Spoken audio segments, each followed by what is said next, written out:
1000 करोड़ रुपया की लागत से स्पेस सेक्टर में वेंचर कैपिटल फंड की शुरुआत की गई है। US world future skill index 2025 में भारत विश्व में दूसरे नंबर पर पहुंच गया है, यानी फ्यूचर ऑफ वर्क श्रेणी में एआई और डिजिटल टेक्नोलॉजी अपनाने में भारत दुनिया को रास्ता दिखा रहा है।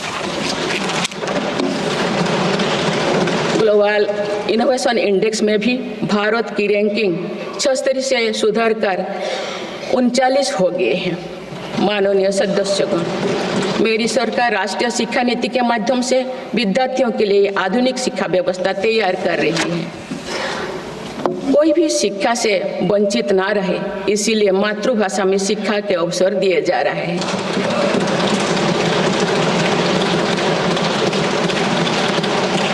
विभिन्न भर्ती परीक्षाएं 13 भारतीय भाषाएं में आयोजित कर भाषा संबंधी बाधाओं को भी दूर किया गया है। बच्चों में इनोवेशन को बढ़ावा देने के लिए 10,000 से अधिक स्कूलों में अटल टिंकरिंग लैब्स खोली गई है। ईज ऑफ डूइंग रिसर्च के लिए हाल ही में one nation one subscription scheme लागू कर दिया है। इससे अंतर्राष्ट्रीय शोध की सामग्री निःशुल्क उपलब्ध हो सकेगी। पिछले एक दशक में उच्च शिक्षण संस्थानों की संख्या बढ़ी है, इनकी गुणवत्ता में भी व्यापक सुधार हुआ है। यूएस विश्व यूनिवर्सिटी एशिया रैंकिंग में हमारे 163 विश्वविद्यालय शामिल हुई है। नालंदा विश्वविद्यालय के नए कैंपस का शुभारंभ कर शिक्षा में भारत का पुराना गौरव वापस लाया गया है।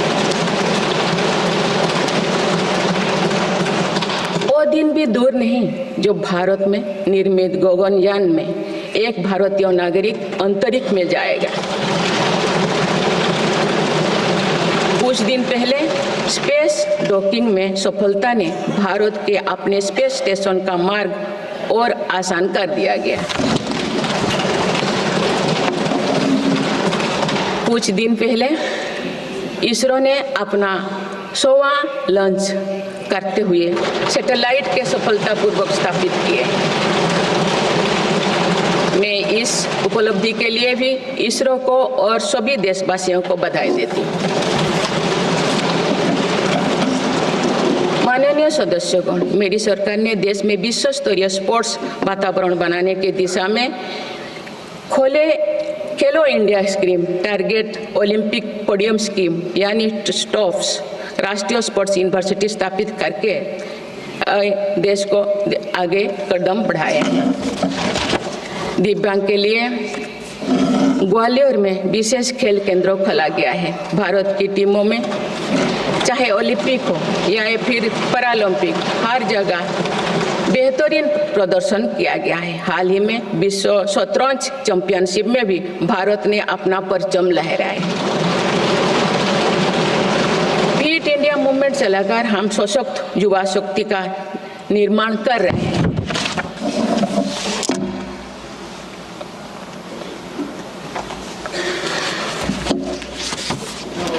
माननीय सदस्यगण, विकसित भारत के निर्माण में किसान, जवान और विज्ञान के साथ ही अनुसंधान का बहुत बड़ा महत्व है। हमारा लक्ष्य भारत को ग्लोबल इनोवेशन पावर हाउस बनाना है। देश के शिक्षण संस्थानों में अनुसंधान को बढ़ावा देने के लिए 50,000 करोड़ रुपया की लागत से अनुसंधान नेशनल रिसर्च फाउंडेशन स्थापित किया गया है। 10,000 करोड़ रुपया के लागत से विज्ञान धारा योजना के तहत विज्ञान एवं प्रौद्योगिकी में इनोवेशन को बढ़ावा दिया जा रहा है। आर्टिफिशियल इंटेलिजेंस के क्षेत्र में भारत के योगदान को आगे बढ़ाते हुए इंडिया एआई मिशन प्रारंभ किया गया है। राष्ट्रीय क्वांटम मिशन से भारत इस फ्रंटियर टेक्नोलॉजी में दुनिया के अग्रणी देशों की पंक्ति में स्थान बना सकेगा। मेरी सरकार देश में बायो मैन्युफैक्चरिंग को बढ़ावा देने के उद्देश्य से बायो ई-ट्री पॉलिसी लाई है। ये पॉलिसी भविष्य की औद्योगिक क्रांति का सूत्रधार होगा। बायो इकोनॉमी का उद्देश्य प्राकृतिक संसाधनों का कुशल उपयोग करना है, जिससे पर्यावरण को संरक्षित करते हुए रोजगार के नए अवसर पैदा होगा। माननीय सदस्यगण, मेरी सरकार ने अर्थव्यवस्था को पॉलिसी पैरालिसिस जैसे परिस्थितियों से उबरने के लिए मजबूत इच्छा शक्ति के साथ काम किया है। कोविड और उसके बाद के हालात एवं युद्ध जैसी वैश्विक चिंताओं के बावजूद भारतीय अर्थव्यवस्था ने जो स्थायित्व एवं रेजिलियंस दिखाया है, वो उसके सशक्त होने का प्रमाण है। मेरी सरकार ने ईज ऑफ डूइंग बिजनेस को बढ़ावा देने के लिए कई महत्वपूर्ण कदम उठाए हैं। वन नेशन वन टैक्स की भावना के तहत जीएसटी को व्यवस्था लागू की गई है, जिसका फायदा सभी राज्यों को मिल रहा है। मेक इन इंडिया जैसी नीतियों के कारण आप बड़े ग्लोबल ब्रांड को प्रोडक्ट पर भी मेड इन इंडिया के लेवल्स देखने लगे हैं। माननीय सदस्यगण, भारत के छोटे व्यापारी गांव से लेकर शहरों तक हर जगह आर्थिक प्रगति को गति देते हैं। मेरी सरकार छोटे उद्यमियों को अर्थव्यवस्था की रीढ़ मानते हुए उन्हें स्वरोजगार के नए अवसर दे रही है।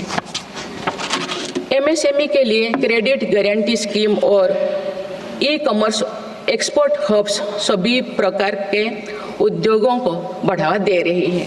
तीसरी कार्यकाल में मेरी सरकार द्वारा मुद्रा ऋण की सीमा को 10 लाख रुपये से बढ़ाकर 20 लाख रुपया करने का लाभ करोड़ों छोटे उद्यमियों को हुआ। मेरी सरकार ने क्रेडिट एक्सेस को आसान बनाया है। इससे वित्तीय सेवाओं की लोकतांत्रिक बनाया जा सका है।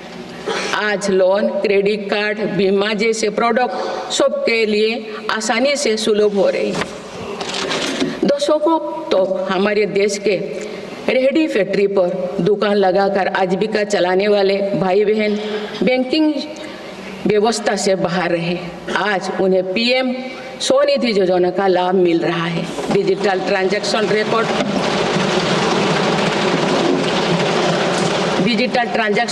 रिकॉर्ड के आधार पर उनको बिजनेस बढ़ाने के लिए और लोन मिलता है।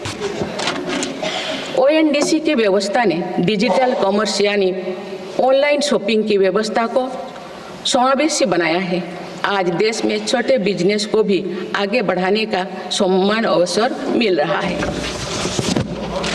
माननीय सदस्यगण, मेरी सरकार ने 10 वर्षों में प्रगति के जो नए अध्याय लिखे हैं, उनमें से एक स्वर्णिम सोपान भारत को डिजिटल क्रांति का भी है।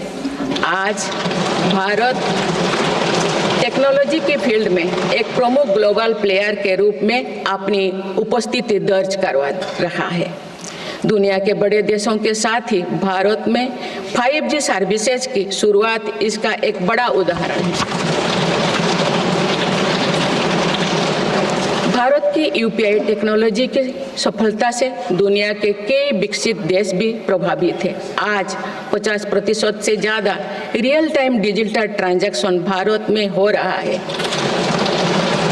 मेरी सरकार ने डिजिटल टेक्नोलॉजी को सामाजिक न्याय और समानता के एक टूल के तौर पर इस्तेमाल किया है। डिजिटल पेमेंट कुछ लोगों या कुछ वर्गों तक सीमित नहीं है। भारत में छोटे से छोटा दुकानदार भी इस सुविधा का लाभ उठा रहे हैं। गांव में भी बैंकिंग सेवाएं और यूपीआई जैसे वर्ल्ड क्लास टेक्नोलॉजी उपलब्ध है।